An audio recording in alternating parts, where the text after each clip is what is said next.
Hi, it's me again with Corel Roll Tips and Tricks, and this is part 5. And if you've been, I finally finished it, and this would be a pretty unique deal. I will cut this out someday in the near future and show you that it did work if you followed along. Then I was just playing around today with my Ecuts from Monster Macro.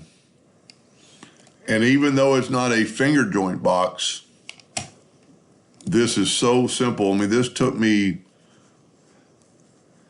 I probably could draw that back in an hour if I didn't have to talk and be dead on. If I didn't, have to just tell you what I was doing. Maybe not even, maybe 30 minutes. But watch this. The same C. Now there's a couple things, and that's why, and this is Ecuts by Monster Macro. Go to finger joint shape. I told it the size of the wood. I told it the depth of the wood. And I didn't change anything else on the separation of the fingers, and I just hit apply. And then I hit OK. In that short a time, it made the cutout for that box, the inside and the outside. And that's kind of our goal. So I believe maybe that other box was created this way. I believe that this would bend.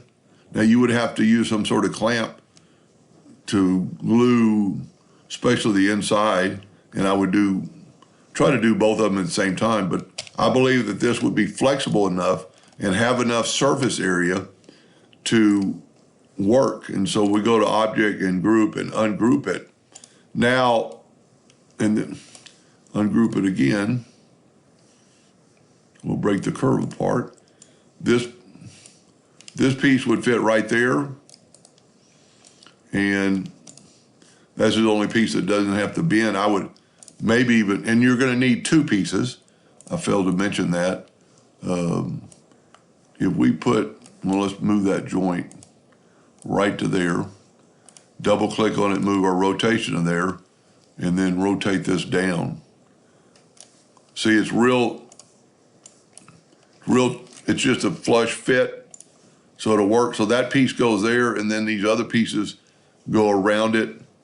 Like this would be your long piece, this would be your other piece, and this would be your inside piece. Now, with that said, to make this a box shape, like the original video, you could hit the plus key on the keyboard. So this is gonna be your bottom, and then you would take it,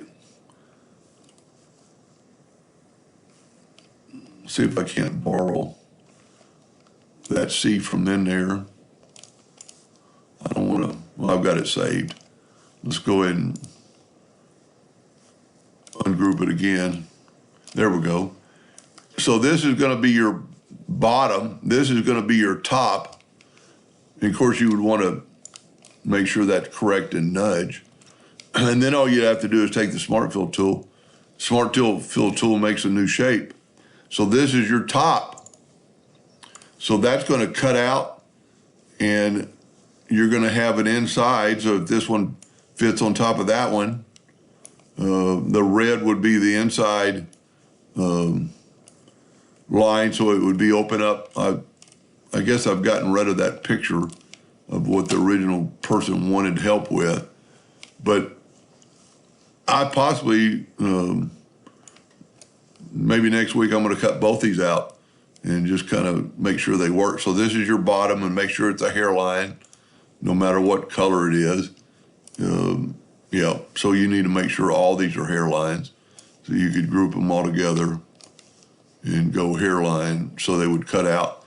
And if you made it out of 1/8" plywood, I think it's gonna bend, because this is, 1-inch strip. Let's just measure, see what if this is 1 inch. Yeah, see, that's just 3/4 of an inch of plywood. Of course, the whole thing is 1 inch, because we made 2 1/8" tabs. That's gonna bend. Maybe get rubber bands to hold it. But anyway, I'm gonna continue this process because this person that was needing help was a little adamant about getting this done.